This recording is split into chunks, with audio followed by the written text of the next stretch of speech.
हमारे साथ बातचीत करने के लिए भाजपा विधायक शक्तिलाल साजी हमसे बातचीत करेंगे। सर बहुत बहुत स्वागत है आपका चैनल पर। धन्यवाद।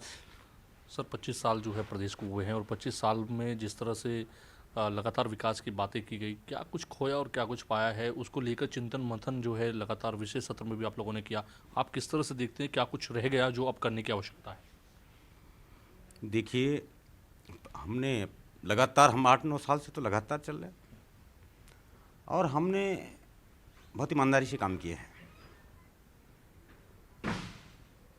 भले ही पूर्व की सरकार में कुछ समय पूर्व मुख्यमंत्री आदरणीय त्रिवेंद्र सिंह रावत जी ने भी 4 साल वैभव सरकार चलाई। उसके बाद लगातार हम कुछ टाइम के लिए अपने तीरथ जी भी बीच में आदरणीय मुख्यमंत्री के रूप में उनके संचालन में भी सरकार चली और उसके बाद लगातार अपने इस प्रदेश के युवा मुख्यमंत्री आदरणीय पुष्कर धामी जी के कुछ नेतृत्व में हमने काम किया। हमने बहुत कुछ ऐतिहासिक निर्णय लिए हैं और वो ऐतिहासिक निर्णयों के साथ साथ हमने पहाड़ की जो मूल भावनाएं हैं लोगों की, उन पे भी हमने काम किया है। हमारी सरकार ने लगातार ईमानदारी से काम किए हैं, कर रही है। आगे भी हमने अभी 25 साल पूरे होने पर विशेष सत्र का आयोजन किया। विशेष सत्र में भी हमने अपनी अपनी विधानसभाओं की उपलब्धियां और जो बाकी विषय हैं उन पर चर्चा, बहुत अच्छी चर्चाएं की और आगे भी हमारा बहुत स्पष्ट मत है कि स्वास्थ्य के और शिक्षा के क्षेत्र में हमें विशेष तौर पे पहाड़ की तरफ थोड़ा देखना चाहिए। अपने इस देश के यशस्वी प्रधानमंत्री आदरणीय नरेंद्र मोदी जी भी इस कार्यक्रम में शामिल हुए। उन्होंने भी बहुत साफ शब्दों में कहा कि स्वास्थ्य, चिकित्सा और शिक्षा के क्षेत्र में हमें और ज़्यादा थोड़ा मेहनत करने की ज़रूरत है। आदरणीय मोदी जी, विभागीय मंत्री आदरणीय धन सिंह रावत जी, चाहे अन्य जो भी हमारे सरकार में है, सब लोगों का अच्छा मत रहा। हम आगे बढ़ रहे हैं, हमने काम किए हैं। मैंने अभी कहा कि हमने 2017 में जब चुनाव लड़ा तो सिर्फ कहीं कहीं तो बोर्ड लगे थे, बड़े बड़े बोर्ड लगे थे, नाम लिखे थे। मैं नाम नहीं लेना चाहता किसके लगे थे, क्या लगे थे। और जब हम उन गाँव में गए तो लोगों ने कहा कि साहब, पूर्व की सरकार ने तो यहाँ बोर्ड भी लगाया, लोग इकट्ठे करे, ये करा वो करा, लेकिन आज तक कुछ हुआ नहीं। हमने कहा बोर्ड नहीं लगाएंगे, हम सीधा खुदान कराएंगे और सीधा जब काम होगा तो आप देखेंगे। मैं आपको बड़े मन से कहूँ, 1972 के बाद स्वास्थ्य सेवाओं में पीएससी पिलखी को सीएससी बनाने का अगर किसी ने काम किया तो हमारी सरकार ने किया, हमारे मुख्यमंत्री जी ने किया, हमारे स्वास्थ्य मंत्री आदरणीय धन सिंह रावत जी ने किया। आज मैं बहुत ईमानदार और गर्व के साथ कहता हूँ कि जब मैंने इसी रजत जयंती के शुभ अवसर पर माननीय मुख्यमंत्री जी से आग्रह किया कि अब मेरे पास 2 सीएससी बन गए, एक को और थोड़ा अपग्रेड कर दीजिएगा, तो उन्होंने मेरे आग्रह को स्वीकारा और उन्होंने दोनों में से एक हॉस्पिटल को हम जो है उप जिला चिकित्सालय के रूप में भी उसका जो है उसका वो करेंगे, डेवलप करेंगे। मैं उसके लिए माननीय मुख्यमंत्री का धन्यवाद करना चाहता हूँ। 2047 के सपने को कैसे देखते हैं? विकसित भारत की बात की जा रही है और इसके साथ ही ये कहा जा रहा है कि विकसित भारत के जो योगदान होगा उसमें विशेष तौर पर उत्तराखंड के विकसित भारत में सबसे बड़ा योगदान होगा। उसके लिए किस तरह से प्लानिंग की जा रही है? देखिए, मैं आपको बताऊं, मोदी जी अपने देश के जो प्रधानमंत्री हैं वो बहुत एक आध्यात्मिक व्यक्ति भी हैं और बहुत गहरे राजनीतिज्ञ व्यक्ति भी हैं। उनको पता है कि किस स्टेट में किस चीज़ की ज़रूरत है, किस स्टेट को हमें क्या चीज़ बढ़ानी चाहिए जिससे वहाँ का युवा हो, चाहे वहाँ का बुजुर्ग हो, चाहे वहाँ की माताएं हों, चाहे वहाँ की महिलाएं हों, उन लोगों को किस तरह से हम स्वावलंबी बना सकें। तो ये हमें तय करने की ज़रूरत नहीं पड़ती। ये भगवान ने आदरणीय मोदी जी को गॉड गिफ्ट में दिया है। तो निश्चित उनका जो एक विजन है, एक प्रयास है, वो सार्थक होगा और इसके बहुत अच्छे परिणाम 2047 का जो हमारा विजन, इसमें हम कामयाब हो गए। लेकिन स्वास्थ्य सेवाओं पर लगातार सवाल उठते हैं कि जो पहाड़ी क्षेत्र है वहाँ पर स्वास्थ्य सेवाएं बेहतर नहीं हो पा रही हैं। उसको लेकर के देखना को मिलता है कि लगातार जो लोग हैं वो सड़कों पर हैं। कहीं आपके इलाके में भी जो है कई जगह पर देखने को मिल रहा है कि कुछ लोग जो है लगातार जो है स्वास्थ्य सेवाओं को बेहतर करने की मांग कर रहे हैं। महिलाओं की मौत भी हुई है। तो ऐसे में इसको लेकर किस तरह से प्रयास किया जा रहा है?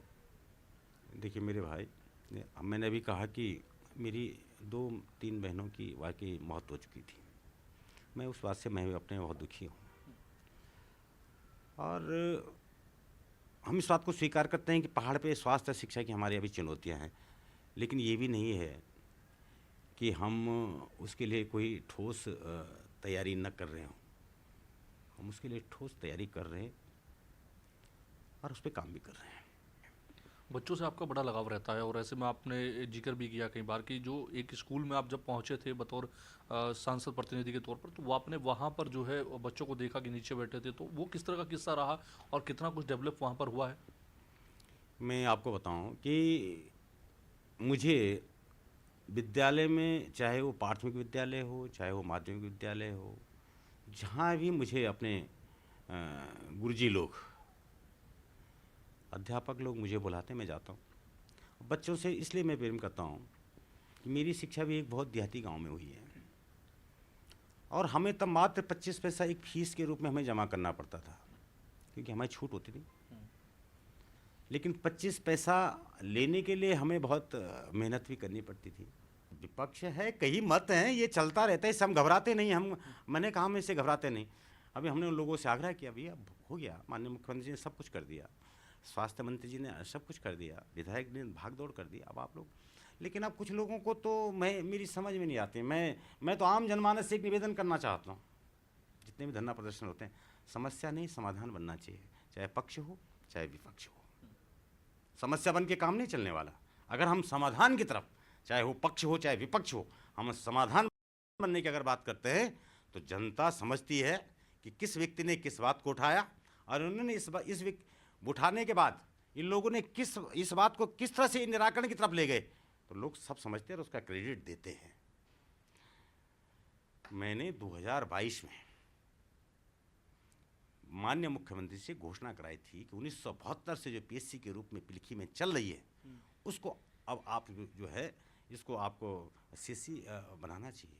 तो माननीय मुख्यमंत्री ने अपनी घोषणा में शामिल किया। पत्रावली चल रही थी।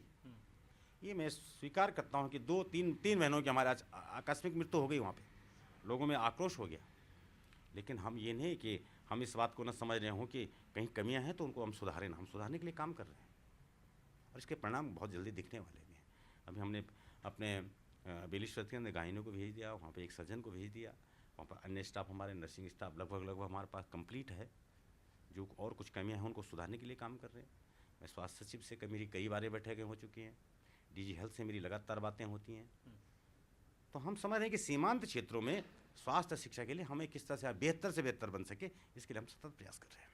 लेकिन क्या पहाड़ में ठंड लगती है क्या? कि कई बार देखने को मिलता है कि मंत्री हों, विधायक हों, जो ऊपर पहाड़ दुर्गम क्षेत्र के हैं, वो वहाँ पर रहना नहीं चाहते और उनको सीधे तौर पर ये मुद्दा जो है कहीं ना कहीं विशेष सत्र में भी हमने देखा कि ये मुद्दा बहुत उठा और कहा गया कि पहाड़ की बात की जाती है लेकिन पहाड़ पर रुकना नहीं चाहते। और इसी का जो है कहीं ना कहीं मामला जो है सामने आता रहता है और सवाल भी उठते रहते हैं। तो इसको लेकर क्या कहेंगे? मैं अब अपनी बात कर रहा हूँ। आपके आशीर्वाद से हमारा परिवार का एक बहुत लंबा जीवन राजनीति में रहा है। मेरे पिता स्वर्गीय गोबर शाह जी लगातार 6 बार बीडीसी मेंबर रहे, 91 से 96 तक जिला पंचायत के सदस्य रहे। 2008 में मेरी पत्नी प्रधान रही ग्राम पंचायत चांजी मल्ली, और मेरी भाभी श्रीमती सुशीला शाह जी, सबसे बड़े भाभी की उनकी पत्नी, जिला पंचायत की सदस्य रही।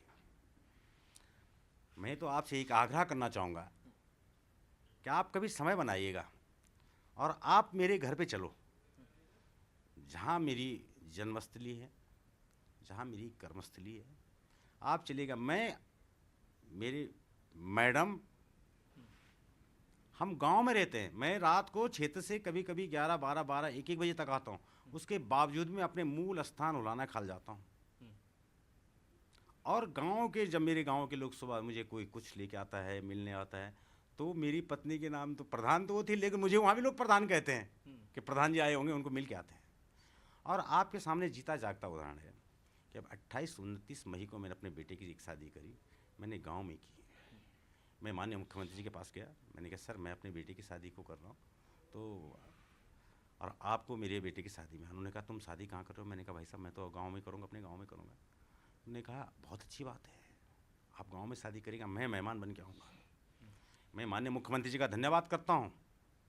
मैं बड़ी विनम्रता से एक बात कहूँ आपको विशाल जी, विशेषकर हम जो सामाजिक क्षेत्रों में काम कर रहे हैं, चाहे वो ग्राम पंचायत का प्रधान हो, चाहे वो बीडीसी मेंबर हो, चाहे वो जिला पंचायत का मेंबर हो, चाहे विभिन्न संगठनों से सामाजिक सरोकारों से जुड़े हुए लोग,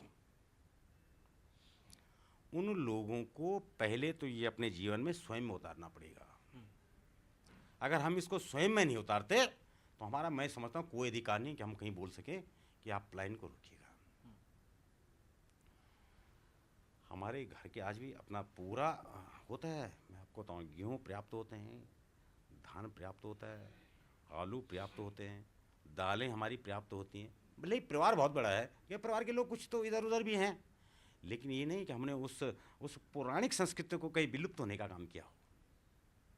बहुत मन करता है, आप विश्वास नहीं मानेंगे, मैं कभी कभी जब घर पे बैठा रहता हूँ तो मेरा मन करता है कि मैं खेत पे चले जाऊँ, कुछ कर लूँ। आजकल कंकोड़े बहुत लगे थे तो मन कर रहा था निकालो, लेकिन साला कोई मेरा फोटो खींचता कि साहब विधायक को कंकोड़े निकालने के लिए बनाया। लेकिन मन करता है, क्यों? कि हमारी माटी वही है, हमारा जन्म हुआ, हम बहुत गरीब घर से निकले हुए लोग हैं भाई साहब, हमने बहुत मेहनत की है। और हमारा कोई, मैं आपको बहुत ईमानदारी से कहूँ, हमारा कोई ये भी अपने जीवन का विजन नहीं था कि हमें विधायक बनना ही बनना है। विधायक बनने का विजन एक था, हम गली गली में जाते थे और कहते थे राम लला हम आएंगे और मंदिर वहीं बनाएंगे। ये विजन जरूर था जीवन का, मैं आपको बताऊँ। हमारा विजन था, लाल कृष्ण आडवाणी जब उत्तर प्रदेश के प्रदेश अध्यक्ष बने थे, उनका एक फोटो आया था, उस चित्र पे लिखा था कि अगर कभी हम आएंगे तो हम जम्मू कश्मीर से 370 समाप्त करेंगे। ये जुनून था दिल में, कामयाब हो गए। मैं तो अपने को इस बात के लिए भी बहुत भाग्यशाली मानता हूँ। लोग आजकल कुछ कहते हैं, कोई कुछ कहता है तो परवाह नहीं करते। हमारा वसूल है, अपना विचार है, आत्मशक्ति है, जनता के भावनाओं के अनुरूप काम करने का प्रयास है। समय हर चीज़ में लगता है, हम घिस जाएंगे, मिट जाएंगे, तब भी अपेक्षाएं और विकास कार्य समाप्त नहीं होंगे। लेकिन ये भी जरूर है कि जब तक इस शरीर में जान रहेगी तब तक विश्राम से नहीं बैठेंगे, विशेषकर उस जनता के लिए जिन लोगों ने हमें लगातार 2 बार विधायक बनाने का काम किया। धन्यवाद सर। तो धन्यवाद सर, आप सुन रहे थे भाजपा विधायक शक्तिलाल शाह जी को, जिन्होंने तमाम विषयों पर अपनी राय रखी है। कैमरा पर्सन इस भट्ट के साथ में योगेश आर्य, 24/7 देहरादून।